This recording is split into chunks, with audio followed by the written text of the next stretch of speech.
So not that long ago, I'm sitting around at an audition and I'm having a chat with some of my musical theater friends. What?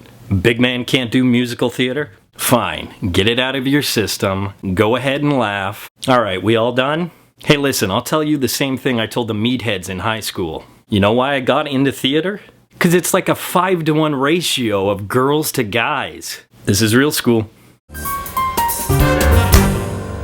So at this audition, I asked some of my friends what they thought about the upcoming Les Mis film adaptation. All of the guys, surprisingly, had the same thing to say. The only thing they were really worried about was Russell Crowe as Javert. Then it dawned on me, growing up, loving musical theater as I did, I always dreamed about playing a role like Javert. But apparently, so is every guy who's ever done musical theater. It's such a great role, a man born into darkness, a man who only knows right and wrong, a man who seeks justice no matter what the cost. Basically, he's the Batman of musical theater. I bring this up to first talk about the performances in Les Mis. I am going to pick on Russell Crowe a little bit, but really focusing only on his characterization.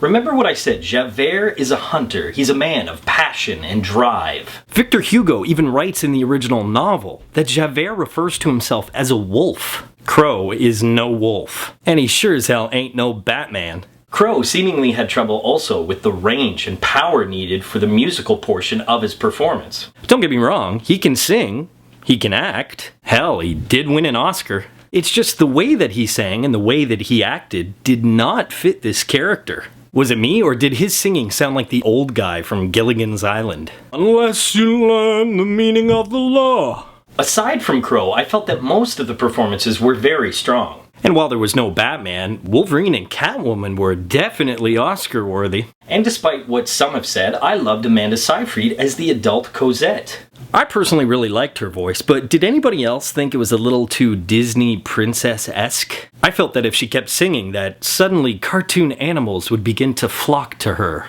Speaking of flock, my one last complaint is this. While I felt that the film version was one of the only versions I've ever seen that really dealt with the fact that the French Revolution was led by students, take a look at Enjolras. This baby-faced Shirley Temple-looking kid is supposed to rally followers to their death? I wouldn't follow that guy on Twitter. While some of the actors were unbelievable in their respective roles, I felt that the performances that really stole the show were the kids. Daniel Huddlestone as Gavroche and Isabelle Allen as the young Cosette were absolutely fantastic. Great energy, great acting, and they are amazing little singers. I think personally, they even overshadowed performers who had 4 times as much experience as they did. And so, they are this episode's For the Win. Which brings us to the crux of the film.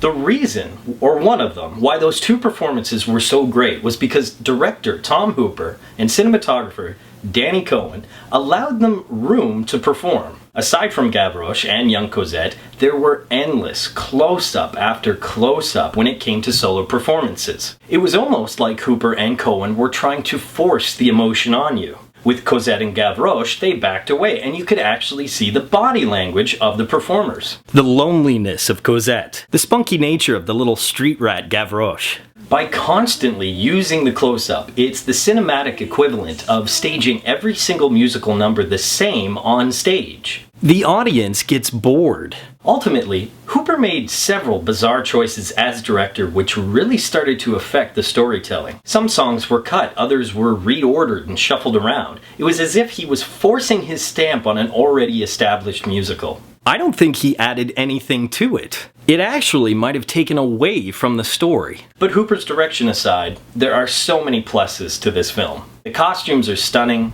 the set pieces and production design are awe-inspiring, and, as I mentioned before, a lot of the performances are award-worthy. If you're a purist that loves Les Mis, well, you'll still love this version, and if you've never seen it before, you'll definitely get it. Either way, it's an earn it. Hooper, you're a good director. Don't overthink it next time and just leave a good thing alone. Well, that'll officially wrap up 2012 here for Real School. I want to thank each and every one of you, all of my subscribers, all of my watchers, for a fantastic year. Happy and safe new year. So, until 2013, school's out.